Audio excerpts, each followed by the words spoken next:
Welcome into postgame. The Newman Jets women beating Northeastern State 59-53 today to split the season series. We're joined here by head coach Darin Spence. Coach, that's got to be kind of an exasperating game to be cruising along, playing so well, and then all of a sudden you give up 26 points in the fourth quarter and they hit 6 threes out of nowhere. Thankful to get the win, I am sure. Yeah, no question. But that's our team. We like to make it interesting. So when we get down, we're going to come roaring back. When we get up, we're going to flirt with it and let them come. But we had a lot of turnovers in bunches. And then obviously you can't get your defense set back up. You can't find the people that you're supposed to find, and so you're out of whack and you're playing catch up the rest of that possession. We had some passes that probably should have never been thought about being thrown, but that's the team that we've learned to love. So it's I guess when it gets down to it, in the second half we talk about we have 4 5-minute games, right? And you could just really, if you just traded baskets the whole half, you'd win, okay, because of our halftime lead. But that's one way of looking at it, and you can't get outscored in all of the periods big. No. Of the 5-minute segments in the second half. So something that we didn't do. As you said, when we needed to make a little bit of run there, we did and took care of it, hit some shots, and so be it, and we got the win, I should say. Yeah, Coach, I have in my notes here, playing like a team, everybody contributing. Probably one of the negatives is the turnovers. And being a former player and coach, I thought Abby George had a great game. She had 7 turnovers, and I'm seeing what she's trying to do out there. And like you said, right, they just connect and things like that. And then just getting out on the shooters when they started knocking down those threes. But overall, I thought you guys played, pretty good as a team, and everybody being a part of it. Yeah, thank you. I think so too. It was a good effort. I thought we communicated well. And, it's college basketball. Kids are going to make shots, and there's going to be, as Bob Knight once said, it's a game of mistakes. Yeah. It's a game of mistakes. As much as you want this to be perfect, we all know there was one perfect person. He ended up on a cross. So, it's just the learning of when, like towards the end there. So we didn't need to try to score on the inbounds 22 seconds. We need the ball and get it out of there. There's so much stuff that we still have to teach with this group because we're still inexperienced, although we're not, and they just get lost in the moment at times. And you're right, Abby George has a good basketball IQ. Everybody on our team knows she's going left and she's going to spin back, and what happens? We got 2 people standing right in the way. And so now she's bunched up and going, oh, shoot. So she's looking to get rid of the ball instead of let me slow down, let me back dribble, and still go at you. But that's part of it, And even her instincts on the passes, it's the right idea. Just playing basketball, it's the right. Yeah. And they're just not connecting the dots. Got to make a better pass.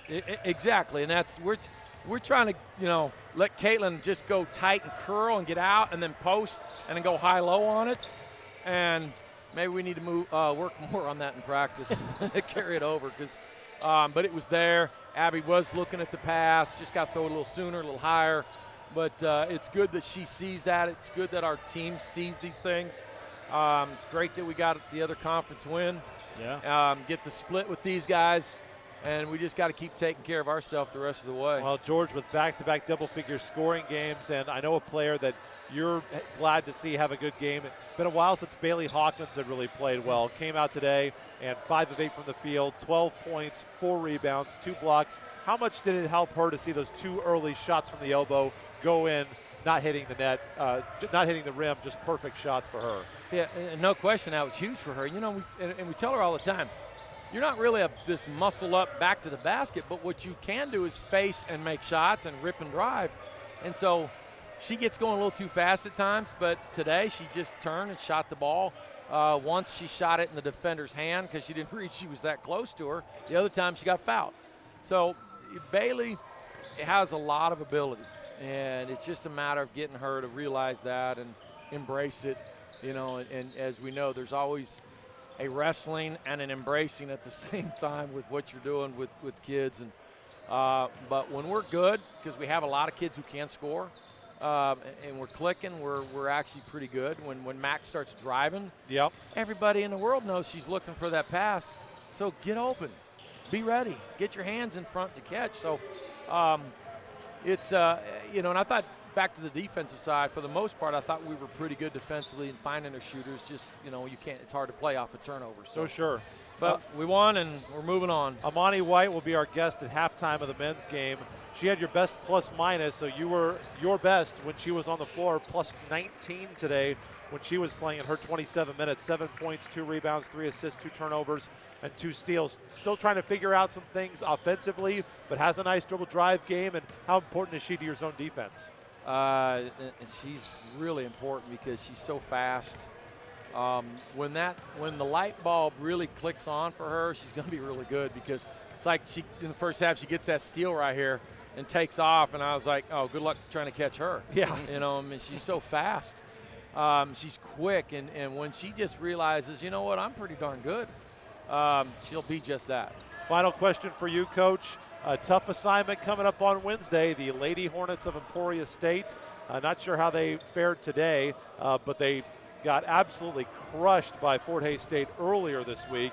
So it might be an angry swarm of Hornets, and actually in the third period they're trailing by 5 at Nebraska Kearney, so they may be really ticked off when they host you next week. Yeah, and they play really well at home. It's we beat them here, they beat us at their place, but they're one of those schools that's going to throw 2,000 people in there for the girls' game, women's game, and the band and all that, and William White Auditorium has got a lot of tradition in it. Yes.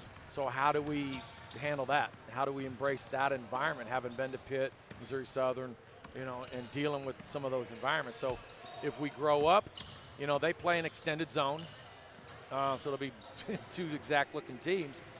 They've got a kid, Molly Mounsey, that jacks up a lot of deep threes, like Caitlin Potter. She played at Seward for Toby, and then went 1 year at Colorado State. And so we got to deal with her. So it's going to be tough, but I think we're so much better now. I really think we're a better basketball team. I was watching our game against Northeastern the first time, and we watched yesterday as a team, and I was like, wow, it's two totally different teams. So if we can, embrace it and go in there and ready just to fight it and swing away and just give ourselves a chance, that's all we can ask. 2-0 week at home for the Newman Jets. Coach, congratulations. Hey, go Jets.